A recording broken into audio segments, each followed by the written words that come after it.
Hello and welcome to my YouTube channel e Adhyapan. जैसा कि आपको पता है कि यूनिवर्सिटी के ऑड सेमेस्टर के एग्ज़ाम फॉर्म आ चुके हैं, तो बहुत ही जल्दी दिसंबर में आप सभी के एग्ज़ाम्स होंगे।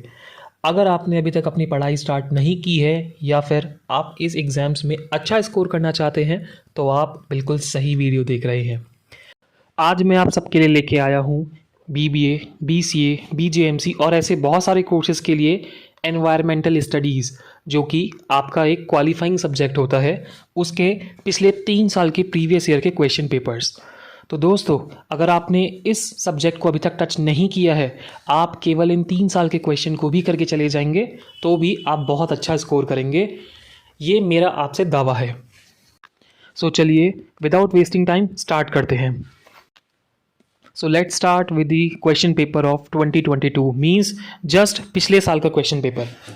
Total printed pages are 7। पहले पेज पे आपके लिए इसमें इंस्ट्रक्शंस दिए गए हैं। दूसरे पेज पे भी आप देख सकते हैं, यहाँ पे भी केवल और केवल आपको इंस्ट्रक्शंस दिए गए हैं।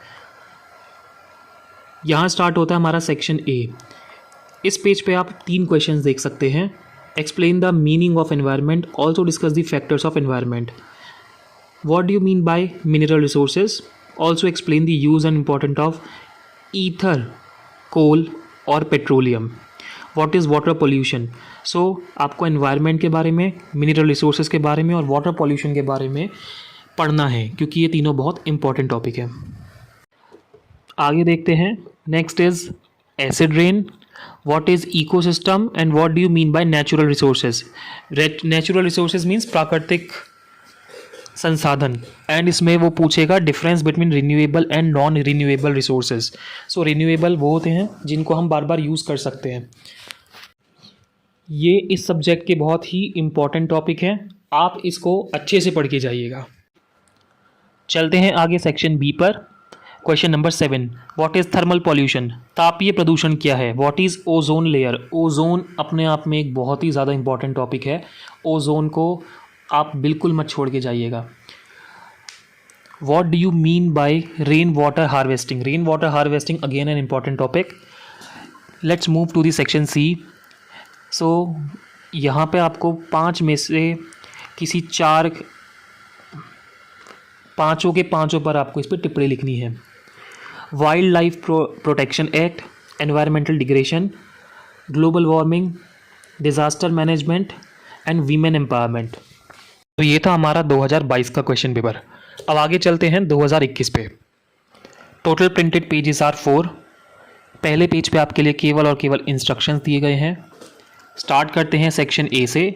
Define ecosystem and discuss its fundamental concepts. Ecosystem हमारा फिर से रिपीट हुआ है। Reason of exploitation of natural resources means प्राकृतिक संसाधन क्यों खत्म हो रहे हैं, उसके कारण बताने हैं। Third is discuss the concept of population pressure, जनसंख्या दबाव। And fourth is discuss the different type of population, तो पॉपुलेशन भी यहाँ पे इंक्लूड किया है। Fifth is right an essay on man and environment relationship, तो ये हमारा फिर से इकोसिस्टम से उठ के आया है। Review the role of modern transport system causing environmental pollution, so हमारे परिवहन से जो जो पॉल्यूशन होता है उसके ऊपर हम यहाँ पे बताना है। सेक्शन बी में है हमारे पास write a short note on conservation of wild life. Wild life protection act हमारा पिछले वाले पेपर में भी था, यहाँ फिर से ये भी रिपीट हुआ है। Next is what do you mean bye global warming? Global warming again एक इंपॉर्टेंट टॉपिक है। Global warming, green house effect. Green house effect फिर से 9th में रिपीट हुआ है, जो कि पिछले पेपर में भी था। सेक्शन सी में हमारे पास है हाइड्रोलॉजिकल साइकिल, जो हमारा पानी इस धरती से जाता है, आसमान में बादल बनता है, पूरा बारिश होकर आता है, उस पूरे चक्र को यहाँ पे हमें दिखाना है। Next is environmental hazards. Environmental hazards भी फिर से रिपीट हुआ है। Mean of water conservation means आप पानी को कैसे कंजर्व कर सकते हो, कैसे उसको संरक्षित कर सकते हो। डिप्लीशन ऑफ ओजोन लेयर, देखिए मैंने बताया था कि ओजोन बहुत इंपॉर्टेंट है। सेकंड पेपर में 2 साल लगातार ओजोन आया है। और लास्ट है हमारा चिपको आंदोलन, मींस चिपको मूवमेंट। सो जल्दी से हम लोग अब 2020 का क्वेश्चन पेपर भी देख लेते हैं। Printing pages are 4। First page पे पहले की तरह आपको फिर से यहाँ पे इंस्ट्रक्शंस दिए गए हैं। सेकंड पेज से हमारा सेक्शन ए स्टार्ट होता है। First question is what is environment, discuss it's important elements. ये हमारा 2022 और 2020 का कॉमन क्वेश्चन है। Explain the changing relationship between man and environment, ये अभी 2021 वाले पेपर में भी था और यहाँ भी है।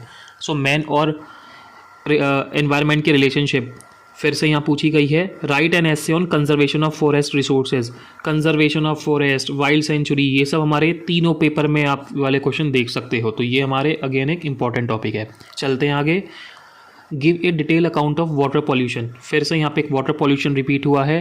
Rapid growth of population is responsible for environmental degradation, means जैसे आपकी जनसंख्या बढ़ती है, आपका जो एनवायरमेंट है वो आपका ख़राब हो रहा है, उसका विघटन हो रहा है, उसके लिए आपको इसके बारे में बताना है। What are the factors responsible for global warming, global warming हमारा फिर से आया है, देखिए यहाँ पे। तो ग्लोबल वार्मिंग बोलूँगा फिर से कि बहुत इंपॉर्टेंट क्वेश्चन है। सेक्शन बी पे चलते हैं। Right a short note on solar energy, solar energy उसने यहाँ पे पूछा है। 8th है हमारा सोशल फॉरेस्ट्री। 9th है हमारा व्हाट इज डेजर्टिफिकेशन, मीन्स मरुस्थलीकरण से आप क्या समझते हैं। चलते हैं सेक्शन सी पे। फिर से यहाँ पे 5 पार्ट दिए गए हैं। इसमें पहला है आपका environmental protection act. Next is natural disaster, natural disaster हमारा रिपीट हुआ है। रेन वाटर हार्वेस्टिंग हमारा रिपीट हुआ है। प्रॉब्लम ऑफ मेरीन पॉल्यूशन, और लास्ट है हमारा green house effect. Green house effect भी फिर से हमारा रिपीट हुआ है। ये थे हमारे 3 साल के क्वेश्चन पेपर। आपने इसमें देख लिया कि आपको मेनली इसमें ग्रीन हाउस इफेक्ट पढ़ना है, सोलर एनर्जी पढ़ना है, पॉपुलेशन के बारे में पढ़ना है, इकोसिस्टम पढ़ना है, हमारे जितने भी टाइप के पॉल्यूशंस होते हैं, चाहे वो आपका वाटर पॉल्यूशन, नॉइज़ पॉल्यूशन, आपका मेरीन पॉल्यूशन, इन सब के बारे में पढ़ना है, वाटर साइकिल, ग्लोबल वार्मिंग। सो ये आपके टोटल आपके बेसिक एंड इम्पॉर्टेंट क्वेश्चंस हैं। उम्मीद करता हूँ आपको ये वीडियो पसंद आई होगी। आप लोगों के एग्ज़ाम्स के लिए एडवांस में ही ऑल द बेस्ट। अगर ऐसे ही आप और वीडियो देखना चाहते हैं तो आप मेरे यूट्यूब चैनल को सब्सक्राइब करें, वीडियो को अपने दोस्तों के साथ शेयर करना ना भूलें, और नीचे लगे बेल आइकन को ज़रूर प्रेस करें ताकि आपको ऐसी अनेक आने वाली वीडियो के नोटिफिकेशन मिलते रहें।